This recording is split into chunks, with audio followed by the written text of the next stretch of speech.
What's going on, everybody? It's Juan from BlueprintPC here. Got a quick video for you today on how to install RAM. I know with Ryzen 3000 right around the corner here, everybody's gonna be building new rigs or upgrading the current rigs, you get some hand-me-downs, whatever it may be. If you need to know how to install RAM, I'm gonna show you today. I'm gonna give you a couple tips and tricks here just to watch out for, make sure you're not sticking in the wrong slot because, well, you know, nobody likes that.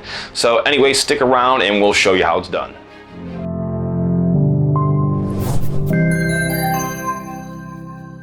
First of all, thank you for tuning in today. This is a quick how-to video for installing RAM on your PC.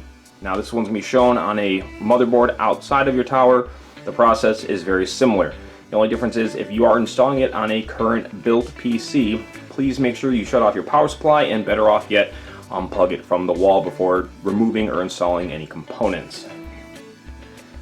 That being stated, make sure when you're doing it, if you're doing it outside of the PC on a brand new motherboard, that the motherboard is properly supported. You want to make sure it's on a sturdy surface where it won't flex and bend and possibly break something on the motherboard or the parts you're trying to install. That being stated again, these 4 slots right here, what you're looking for, depending on your motherboard manufacturer, you may only have 2 slots available. That's just kind of dependent on size, brand, and what your use purpose is, but that's your call. You can always opt for one that has 2 or 4, depending on what you need. These slots right here, your PCIe, these are not what you're trying to install it into. If you somehow manage to get it to fit in there, you probably broke something. Probably the motherboard and the RAM itself.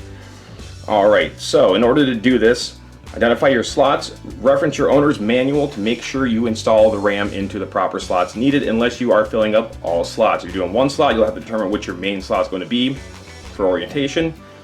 And if you're doing 2 sticks, you're going to probably do it in alternating slots right here, so either these 2 or these 2, depending on your make and model. So for this purpose today, I'm going to show you on the closest slot just so it's easier to see. Now, having your motherboard readily available, grab your RAM.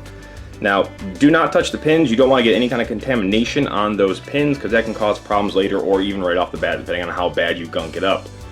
Alright, now notice there's a notch in the middle here. One side will be longer than the other.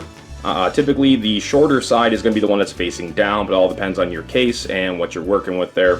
So make sure this length on each side matches the slot orientation. You'll see the slot has a notch in it in the middle as well. Go ahead and get that lined up in here. Let it rest gently down in there. Once you have it sitting there, you're going to go ahead and put equal pressure down on both ends of your RAM stick.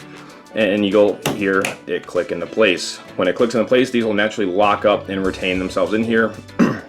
So therefore your RAM is installed. If you make a mistake and you install it in the wrong slot, simply again, push down slightly and pull out from center.